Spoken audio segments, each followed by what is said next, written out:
Everybody. Chris Craling, Senior Project Manager with ASA. I know it's been a little while since I've been here before the committee, but just to give a brief organizational update on things we've been up to. This past winter, essentially this past year, we've been revising and updating our land conservation plan for the organization. We hired a consultant that helped coordinate some stakeholders meetings with various partner organizations, entities, and offices, as well as some private landowners. So we took a lot of that into consideration with our land conservation plan. One of the things that we wanted to do with this particular plan was, in addition to farmland protection, which is still the organization's bread and butter, we wanted to put an additional focus on working forests, which our organization has done since 1990 when we were founded, but also start incorporating some community conservation as well as some climate resiliency aspects to the plan. So when we revised the plan, we were looking at this plan as being an 8-year plan instead of a 5-year plan to get us to the year 2030. That way we didn't have to come back and do this in another 2 or 3 years for another 5-year plan. So it's an 8-year plan from 2022 to 2030. We, as part of our analysis and a prioritization that we've outlined in our plan, we essentially broke down the prioritization on a per parcel basis. Previously, we did that, but then also took the next step further and looked at kind of regional priority areas. We decided to go away from that for this plan, but we instead essentially scored and ranked individual parcels in both Washington and Rensselaer counties. We did that for ag parcels as well as forestry parcels, looking at a number of different mapping criteria. And in the end, the goals that we've set for ourselves from the land conservation standpoint for the next 8 years is to conserve 12,000 acres of farmland in the 2 counties, 2,500 acres of working forests, and an additional 500 acres of community lands. And we think that with some of the funding that we anticipate coming available, there's more funding that looks to be coming online for working forests. Certainly, there's still great support from the state for farmland protection. We think those acreages are certainly well within reach to ultimately, the ultimate goal is 15,000 acres in the next 8 years. So, which is pretty much on, which we've been kind of averaging anyway for the past handful of years. We've been averaging about 2,000 acres a year of land conservation in the 2 counties.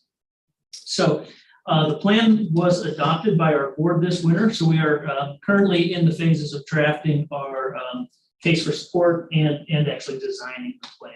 Once that's finalized, it will be made available to the public and will be made available on our website. So that's the land conservation plan. Any questions about that? Okay. Do you have a waiting list, don't you? For the conserved land from yes. willing, is that 12,000 acres kind of lines up with the waiting list, or so is you're reaching higher than the waiting list? I'm just curious. Yeah. What it looks like.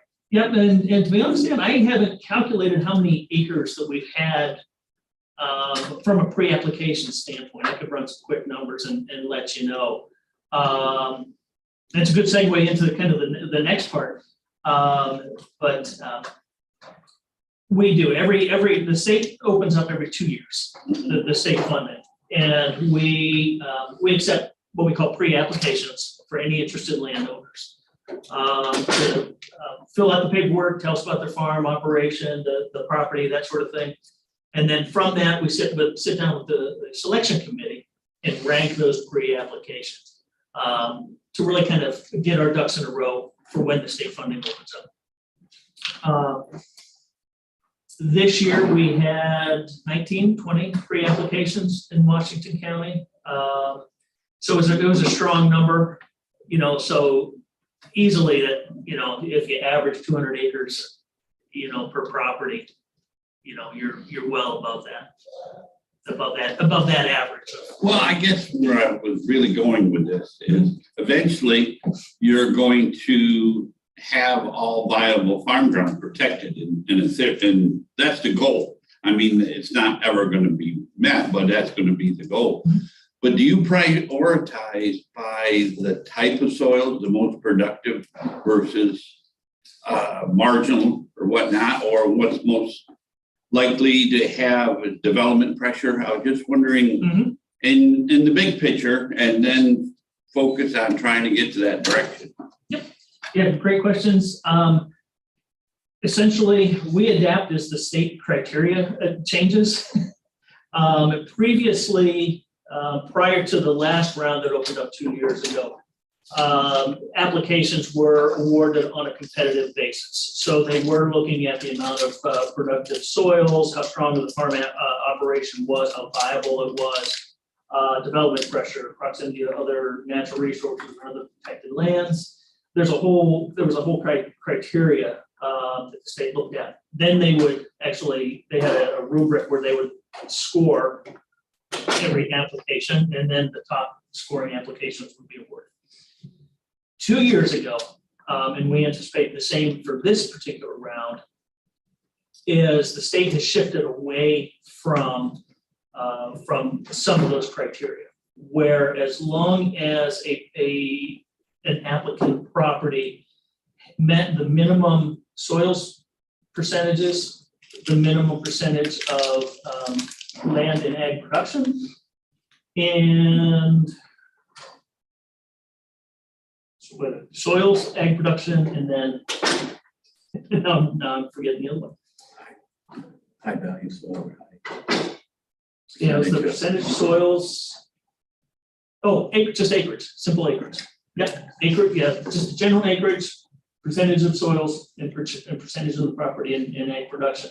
As long as an application met those basic criteria, depending on the type of farm operation, then it was eligible to be awarded. So the state had gotten away from looking at certain things like development pressure, viability of the farm operation, some of those things, proximity to other conserved lands or other natural resources. We anticipate that to be the same again for this next round. So it's, unfortunately, we're never privy to what criteria is going to change until the state actually opens up that round of funding. So Thank you. Other questions? Go ahead, Sue. Is the forestry criteria changing to carbon? So right now, there's no state grant program for working forest. There was one round that was ultimately funded by New York State DEC, but the grant was administered by the Land Trust Alliance. And we were actually fortunate enough to be awarded one of those grants last year. And that was just one of 4 statewide that we were able to be awarded. But that had a little less direct connection to carbon sequestration, carbon management. So this year, that's a possibility of Not through the state, not through Department of Ag and Markets, but there is currently a round of through Land Trust Alliance, another round of funding for farmland, or excuse me, forest, working forest, managed forest. Questions? Okay, want to move on to the state PDR program, the gratification? Sure. Just kind of mentioned it briefly. We started dipping our toes into some of that. I mentioned the pre-applications. We had 19 that were submitted in Washington County. Had another 13 submitted to us in Rensselaer County by comparison. And towards the end of March, myself, another ASA staff person, met with some members of the Ag and Farmland Protection Board, Supervisor Griffith, Supervisor Skelly, and Brian Gilchrist to review those pre-applications. And we went over the maps. We went over all the information and discuss the operations and that sort of thing. We still felt, the committee felt that we would still rank those applications kind of with the idea of we still want the strongest applications to move forward. Instead of just relying on some of that base criteria that we just mentioned and just talked about. So from that rank, or from that list of 19, the committee identified and ranked the top 6. So we have those ready to go. I'm in the process right now of positioning myself, since I'm now flying solo in the office right now for this with my coworker out on maternity leave. So I anticipate the next round to open up really essentially any day now for state PDR funding. And we've, like I said, we've identified those 6 farms, and all landowners have been contacted, whether they made it towards the top of the ranking, or if it doesn't look like we're going to be able to write an application. Letters went out, so everybody should be contacted at this point. But we should be ready to hit the ground running when the funding opens up. So some of you folks will likely see me here in the next month or so, coming before your individual town boards, asking for letters of support for applications. Questions? All right. Thanks, Chris. Yep. All right, on to tourism updates.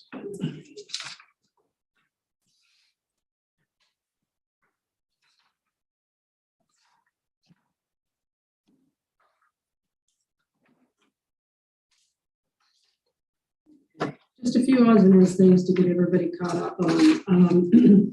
As you know, we put a fair bit of money into the tourism budget to continue to add to our portfolio of videography and photography. So we were working on a winter video, but Windsor kind of canceled itself, so we canceled the video. So we may have that again next year. The history and antiques video are just in the process of being finished, and we are now working on planning. We're actually going to do a video focused on short-term rentals, i.e. overnight stay opportunities in the county, and then we're going to do one on golf courses across the county.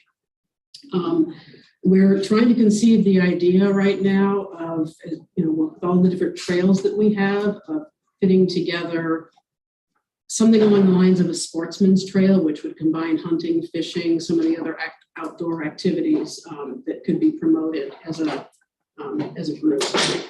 And then we're also adding to the UPIC video and the Rowan Washington County video that we did. So those are all in progress.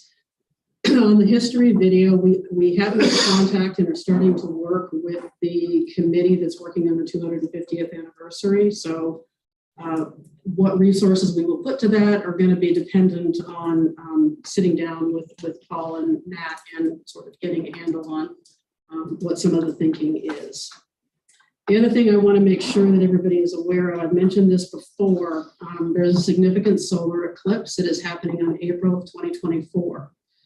You cannot find a hotel room anywhere in the Rochester area already. Hotels, which is basically where the total eclipse goes across the Rochester area. So we are expecting that visitation is going to impact our area because we're at about the 99% or 97% area. So we are still anticipating that we're going to see some significant visitation and are trying to plan around, how could we capitalize on the visitors that will be in the area at that time. Another thing to mention on events, we mentioned at the presentation, the budget presentation at the beginning of the year, one of the areas that we want to, what gets the most attention in a lot of our social media outreach is reaction to events. We are having some issues with some of the trails, the Cheese Tour, which has been around for a very long time.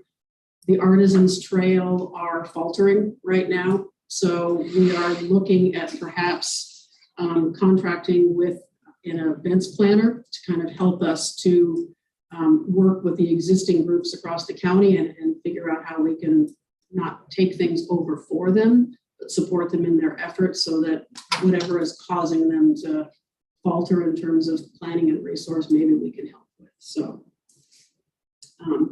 I also want to point out, I think notice was sent out, the visitor center that is in Schuylerville is holding an open house. It's intended to be a visitor center focused on Saratoga, Rensselaer, and Washington County. So we will have rat cards with all the county tourism literature there. So if anybody hasn't seen it, it's a really nice facility. The open house is Thursday from 3 p.m. on.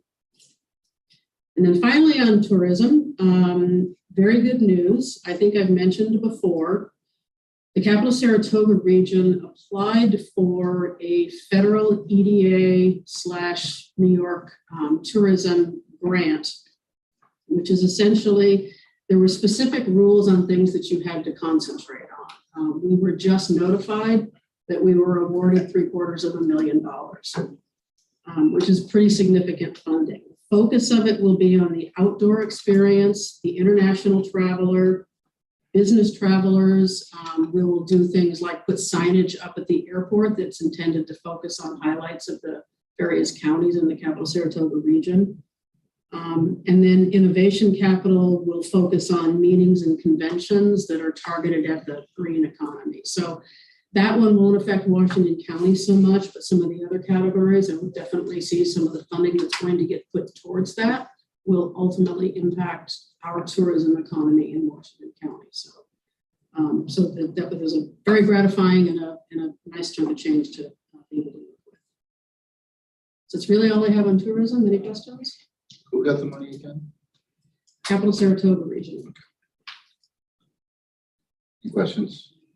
Go ahead.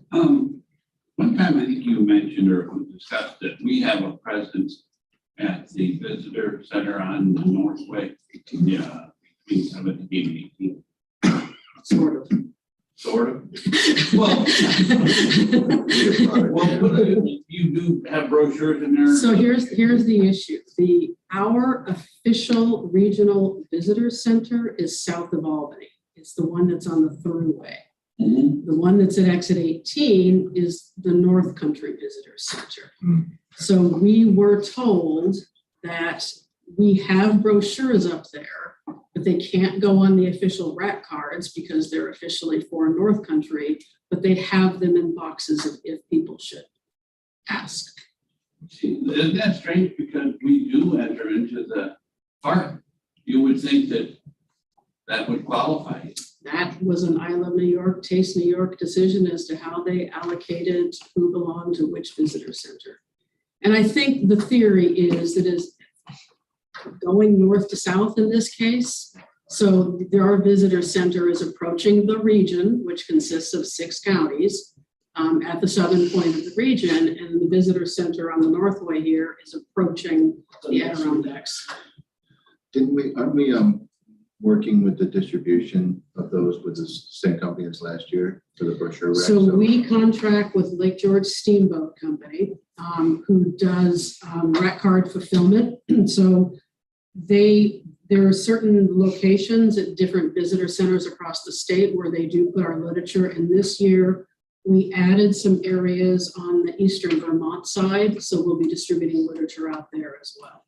Right, specifically the Fairhaven location. Fairhaven and the Bennington, right. The visitor centers there. And they also put us at the exit 9 visitor center, the Clifton Park one, right?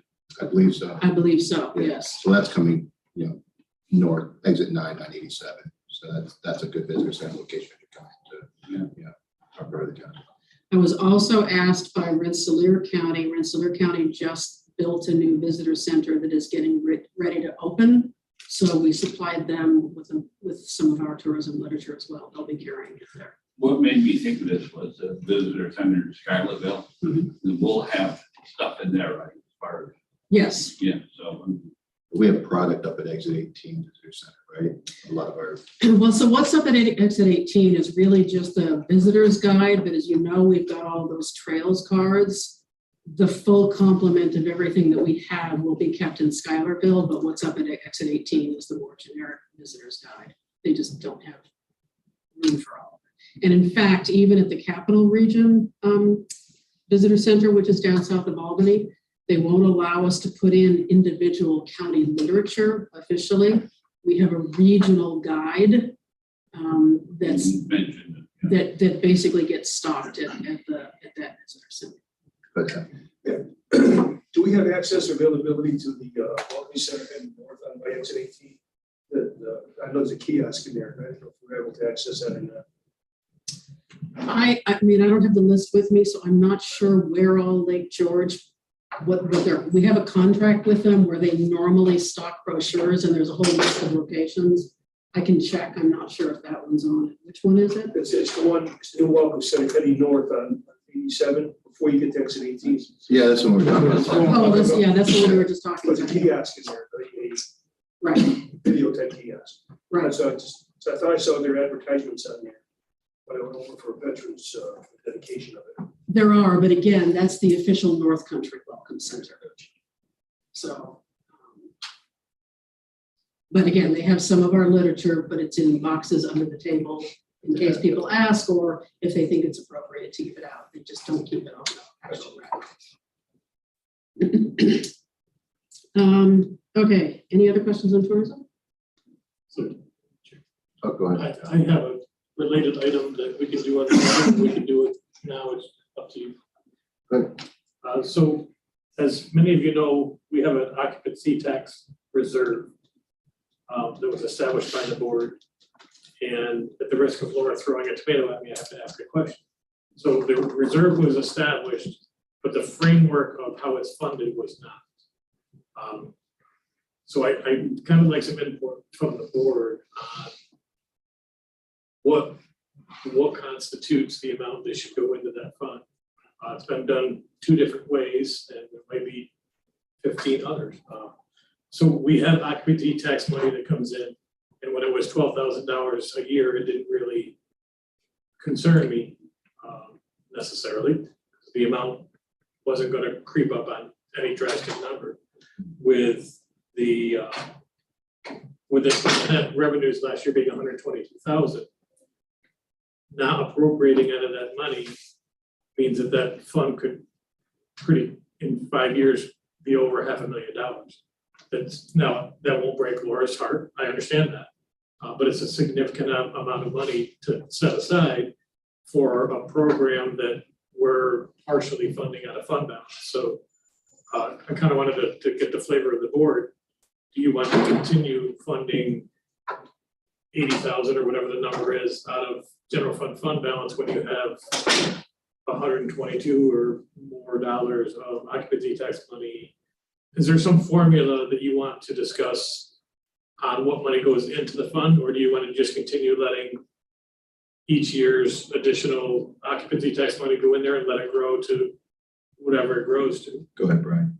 Well, I believe that Laura's come up with this in the past, that the idea was to let it grow to where it reached a number that would substantiate the tourism sector. But Self-funded. I don't know that you've got it to where you wanted that to be yet. So I don't know if you two have talked or not. But we're, last year, the net cost was only 12,000, so I think we're there. I mean, So we did this at budget time last year, and the budget that was presented said that we were going, I don't have the numbers in front of me, but I think it was 100,000 of tourism budget that was going to come out of occupancy tax to fund the regular tourism. is that memorialized anywhere, Brian? Because I don't, I remember the conversation, I just don't It's remember in the that. budget. I don't know that it's memorialized as far as going forward, but I know we were trying to get to a number where we thought it would self-sustain. because I'm trying to close the books. I'm, Yeah, a couple days away from needing to submit this to the state. So One of the for- measurements I need is what's gonna go into that account. Yeah, the discussion at the time was the money last year goes into reserve. And for this fiscal year, we start taking the 100,000 and applying it towards the regular tourism. So starting 2023, Correct. At least that's what or was discussed. some of 22's money is gonna fund 20, Mhm. or some of 23's money is gonna fund 24. So 23 is going to- Some of this year being 23 Funds, funds 24, or you said you're gonna use some of it to fund 23. I mean, I have to go back and look at all the budget presentations, but I And if we want to if you want to punt this to this year's budget cycle, I'm okay with that.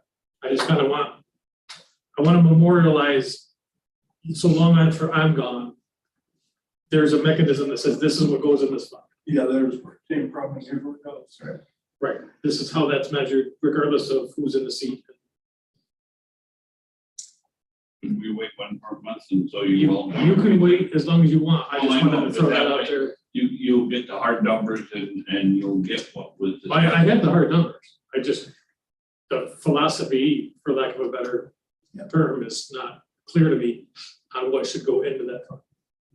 Because if we do nothing, there's $309,000 in there. We're gonna prepare discussion, let's do next month. We'll start discussing this. Or we can punt it to budget season, I'm okay with it. Now, Well, my first question is what's the balance in there? It says 309. Yes, sir. So why couldn't we use this year's for this year's and you wouldn't have any appropriation out of general fund, right? And that's kind of where I'm, should we be Start funding it now or start next year. You already got 300 grand in there. But we started this year. which is why I brought it here today. That's kind of what you remember anyway, Laura, right? So, Yeah, look, go Again, back I and would look look- at the notes and see what the whole plan, because the plan's working, so let's not yeah, get away from it, I guess is what let's figure it out. The Sue? plan will let this grow to Yep. whatever number. Oh, There's no- I agree with Dan. Let's get the information together and have a good conversation next month with more That's data. what I thought. Yeah. We're dragging it out without really. Go ahead, Sue. Just to wonder, it seems like the tourism department, planning department is growing substantially, and you're having more and more overlay of the workload that's positively impacting your tourism. And so you do have a supermarket in your desk drawer, but I'm not sure how long it's gonna last. And maybe you might need to think about having that department grow a little bit. Just a thought. Where's Dana at? Fun, I heard it. Maybe at budget time, that would be it. Appreciate that input, Sue, yeah. Any other questions right now? It's a good point, Al. Let's put it on the agenda for next month. And like I said, if it's budget, that's fine too, Yeah. but just to have a discussion. We're getting pretty close there anyway. We're only a couple months away, so. And I think we should review where we came from Right. and where we've gotten to, because tourism in our county, what we've done is what we've transformed to is working. Mhm. I don't know that we want to transform away from that, No, we want to but build This won't, we want to build on it, but this doesn't impact the program. We That's how you certainly- fund. we certainly need more help probably in the economic development end, but. there was still some money from ARPA as well. Which I've actually taken that out of the equation, so it Okay. doesn't All right. muddy the waters. All right. yeah, so just as a comment, I mean, the concept was that we wanted to basically build a bank account and then at some point take the revenue that was coming in to partially fund tourism, because there isn't going to be enough revenue necessarily based on the current budget to fund all of it. Secondly, recognizing that I Love New York money has been declining year over year. So part of the reason for building up a bank account balance is that if that funding gets pulled away from us, we have something to fall back on. But I just need to know if the board wants to cap that bank account. You know, those are the kinds of things, that's all. Anything else for tourism? Planning updates. Okay, just a couple of quick notes. We did another municipal training on April 20th. We had over 40 attendees from all of our local municipalities. And, I want to congratulate our planner. We did something a little bit different this year in that we invited planners from neighboring municipalities to attend this training, which is actually given by Department of State. So it's reciprocal because both Saratoga and Warren County typically hold various planning sessions and then invite our local municipalities. So this time we were able to give a little bit of that back and had a few attendees from other counties. The event was very well attended, well received. And I'm not sure whether we're going to be able to do another one this year because DOS resources are limited, but we may try and find another way to do some sort of training, even if it's not heralded by DOS. I also want to mention, we are continuing our in-person visits to all of the town planning boards. 5 have been done so far. If there are any particular issues that any of your planning boards are having that you'd like some input on, then just let us know, because we're kind of sending out invitations periodically to the different towns just to see if they planning boards and or zoning boards want to receive a visit. If you want that to be sooner rather than later and we haven't been there yet, just let us know and we'll get out there as soon as we can. I also want to mention, some of you are aware of this, but on an annual basis, the Adirondack Glens Falls Transportation Council puts out a call for projects that basically goes into an annual work plan. And there are several communities in the county that have benefited from this. Between last year and this year, there's one in the town and the village of Fort Anne related to improvements in the village near the Empire State Trail. There's one in village of Fort Edward, which is a trail extension feasibility study at Old Fort Edward Village. Village of Argyle, a pedestrian improvement plan. Town and village of Greenwich, a pedestrian and bicycle plan. And village of Cambridge, Route 313 and pedestrian study. So these projects are all planning projects, but again, just be aware on an annual basis, AGFTC contacts all of our towns. So our towns are benefiting from this. So if you have projects that you're curious as to whether this funding would be eligible for, then let me know and we can talk about it getting it on the list. And that's all I have for planning. Good question.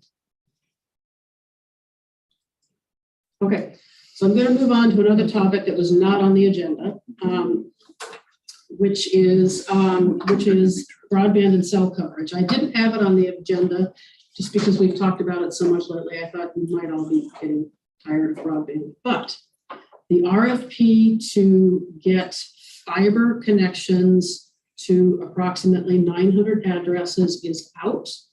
It is due at the end of May. So at that time, we will see what kind of response that we get, but we are getting questions and inquiries from the major providers. So I'm hoping that what we get is going to be within our budgets to reasonably fund. But I'm encouraged by the fact that, that they are looking and I'm expecting that we are going to get proposals out of it. The remaining 700 or so addresses that were identified as best suited for a fixed wireless solution are what we are thinking is going to be most suitable for that $1 million of USDA funding. But keeping in mind, as I mentioned previously, there are some specific rules and regulations that go with that funding. So I basically haven't asked the committee because we've come up with a concept that we think will work, but I obviously want to make sure that the board is going to be okay with it. USDA reasonably requires that when they provide grant funding for something, they require a lien on the asset. If the provider purchases the asset and owns it, the lien devolves on the provider, and that causes problems with the providers who are trying to finance other endeavors because it ends up as a first position lien and it causes them borrowing problems when they have other projects that are going on. So we have been unable to get any of the providers to agree to those terms of what USDA is requiring. But again, it's not unreasonable as an agency. If you're providing grant funding, you want to make sure that the intent of the funding is met, and the way that you manage that is through the lien. So the proposed way to address this is that the county would purchase and take title to the equipment. The lien would then be held by the county. The maximum period of the USDA grant is expected to be about 5 years, but as we are anticipating that this will all be fixed wireless, it could be closer, maybe 2 years before the project is done. So the lien against the county would be enforced for the duration of the grant period. At that same time, that equipment is going to be depreciating on an annual basis. So at the end of the lien period, the anticipation would be the equipment has depreciated to a very low or zero value. The lien comes off of the county, and then the assets in the form of that equipment would get transferred to the provider. So meanwhile, for the duration of the time that the county holds the lien, we would have an operating agreement with the provider saying, you know, you're going to have to install, own, operate, fix, et cetera, the network. So conceptually, and I've had some conversations with Mr. Nolet about this, the issue is, would the county be willing to be the lien holder in order to gain us access to that $1 million in funding? This was in the conversations with USDA representatives. If we can't get the, well, We're not the lien holder, we're the equipment. The government's the lien. well, we would be, the government would have a first position lien against the equipment that we own. They're the lien holder. Right, we're they're the the- lien holder, we're the We're the equipment owner. lien sorry, I said that We're wrong. the equipment owner. Right. They're holding that. We would Right, not they're have- holding it. We would own the asset. Yeah, we would own the Right. asset. Hi, we're from the federal government. We're here to help you. They've always owned us. Well, I just Go ahead, operate Dan. my own system. Is this, and would impact us going out to borrow money for our highway barn project? It would not. It would not. And I also threw out, sorry, No, good. I also threw out to Laura, and I've already spoke to Glenn and Tim too, that one of the possible ways to leverage this money successfully might be for those two departments to talk to each other, because what if one of the assets that we own was actually a new tower? That then you could put not only this solution on, but maybe get some cell coverage. If you place the tower at the right spot in the county, both departments, being public safety and planning, may both benefit. And they threw a number at me to build a new tower that is actually feasible. So I don't know that we would mind owning a tower that we had a lease agreement with a provider and also got some good cell coverage off. There may be a win-win scenario at the end of this grant. So And it's been in the works since I came, when we sold the tower. But we're not This might be a way to get there when without- we're done. So- Probably all the details of that. So I have some more discussion about cell tower, so I can move on to that and we can come back to this issue, but essentially what I want everybody to be clear on is that USDA has rules and regulations that have to be followed in order for us to access that money. And that was the way that we conceived that would be feasible to actually meet USDA's terms and still be something that the county might potentially be willing to sign on to. So we do not have numbers yet for what, because we don't have a proposal out. We haven't determined how that go. What we know is that we have about 700 addresses. The intent is to use fixed wireless to gain access to internet connections through fixed wireless. I will also tell you that in my conversation with USDA, I asked them if that $1 million in funding could be used towards cell connections, and they said no. It's specific for terrestrial-based internet connections. However, as regards Al's idea, if we were to potentially use some of that funding to part fund the development of a tower, so long as either the development of or improvement to a tower results in fixed wireless connections, then we've still met those terms. What we can't do is build a tower specifically for cell phone carriers. So it needs some discussion and work, but there are some possibilities there. and that was my hope, is that you guys would at least be able to talk, see if there was a win-win available. So as regards cell, as maybe not all of you are aware, but back in 2015, we commissioned a cell phone study in which Basically, you put equipment on the back of a vehicle and you drive up and down all the roads to actually measure what sorts of cell phone signals are being generated in specific areas. Right after that 2015 study, the New York State Broadband for All program came out, and the focus of where the funding was became about broadband internet connections.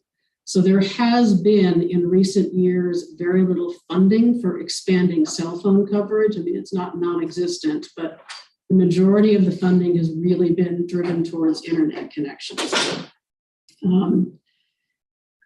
So meanwhile, in 2021, the FCC updated their cell phone coverage maps. And as you may recall from earlier discussions about broadband and the inaccuracies of the FCC mapping and the fact that they are remapping, trying to make them more accurate, the 2021 cell phone coverage map was supposed to be the FCC's latest version of something that was supposed to be accurate, but it's not. It's probably more accurate than it was previously, but we have probably all been on roads in this county that the FCC says are complete. Well, the carriers report to the FCC that they offer complete coverage on, including in Hebron, and which again, we know is not accurate.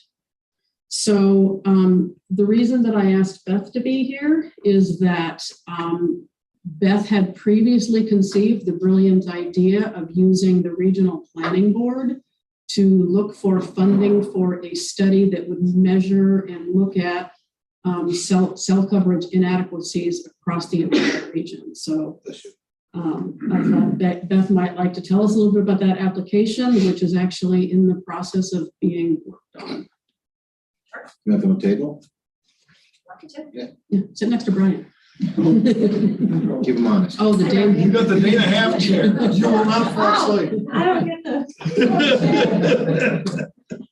So actually, last week, we applied for $500,000 to measure cell coverage within our 5 counties. So we actually have it from last year for Hamilton, Essex, and Clinton.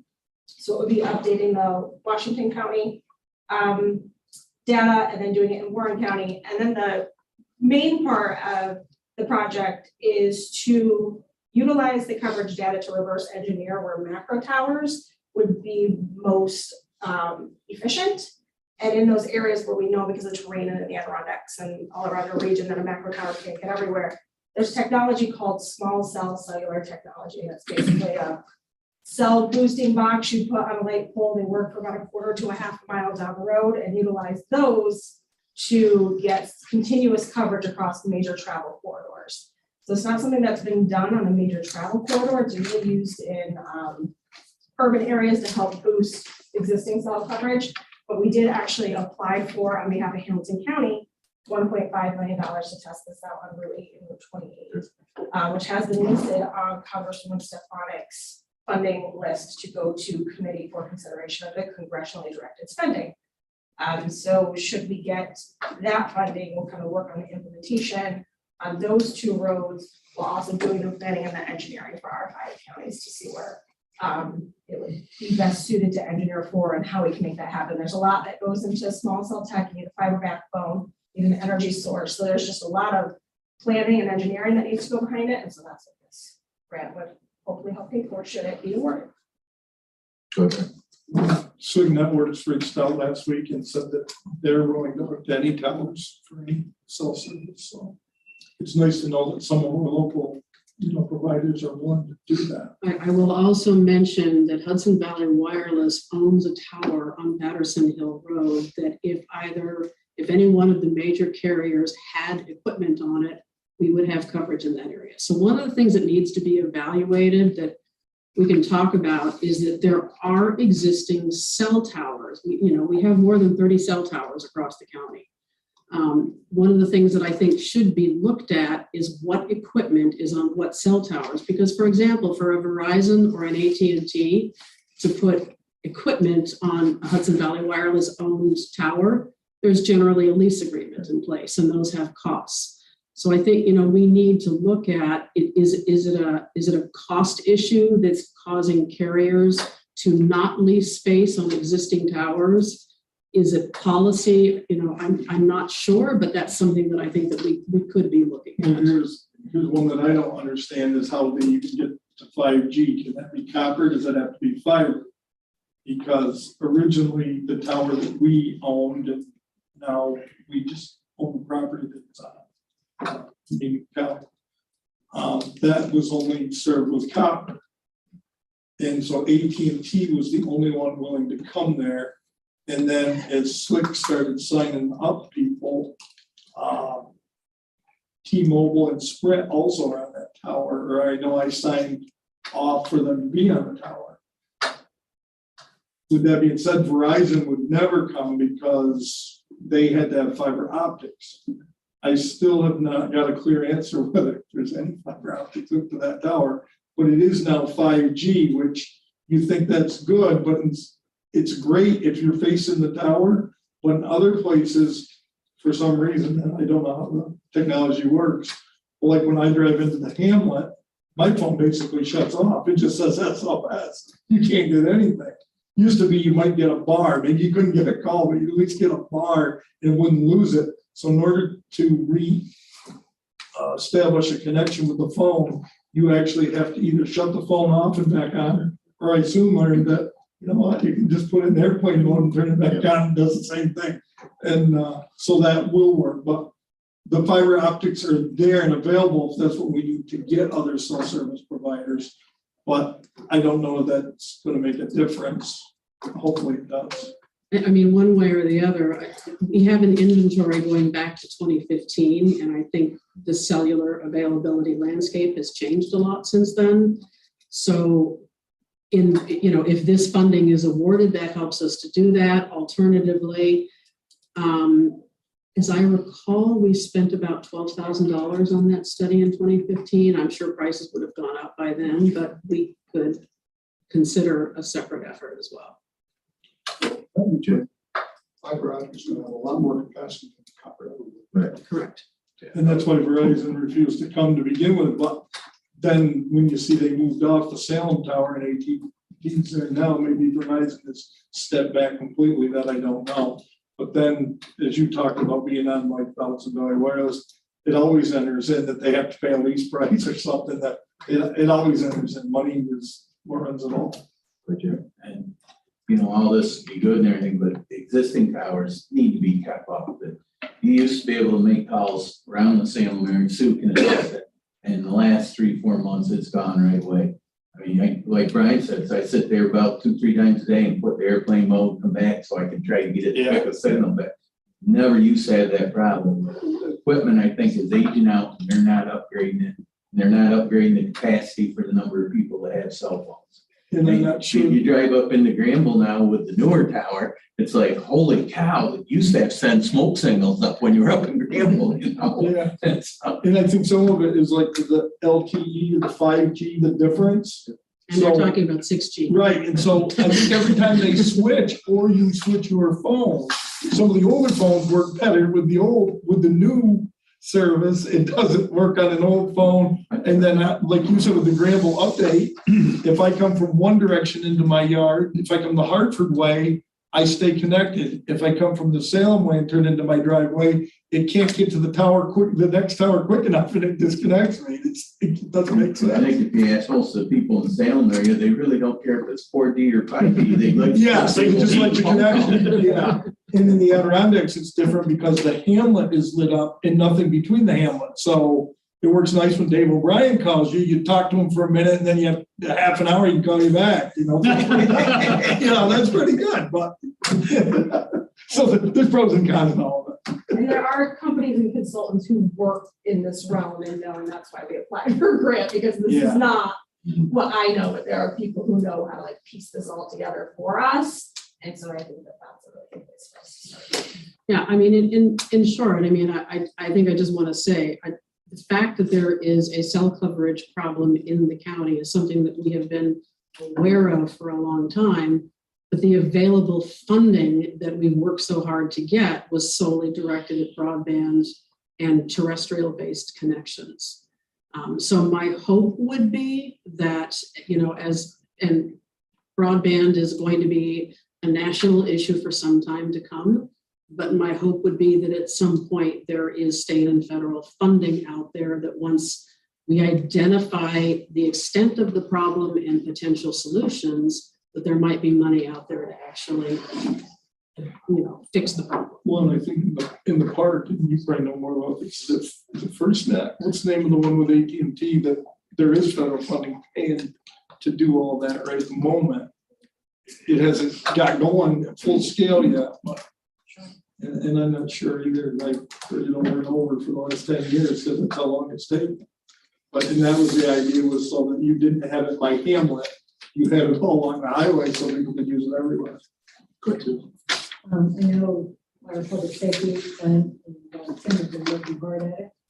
And Senator Ashley called on Friday to talk about it at the state level, to find out what everyone could do. And so I think the technicians went to a couple of the cell towers, the Verizon technicians went to a couple of the cell towers this past week to see if they were, number one, operating, because we're not sure. Okay, and number two, what is the level that they're operating at? And so they may have some numbers there or they've done back information. But I think that's the first step is if we got 30 cell towers, we might have 2 that have just got reviewed. Maybe we need to address because there is public safety issues all over the place. The last 3 electrical outages, people couldn't call 911. The data is giving me the state electric and gas because they can't call and say they're out. And there is a domino effect of issues. So there's no time like the present. So thank you guys for taking it on. Yeah, I would also point out, so there is a difference between a municipally owned public safety tower and a commercially owned tower.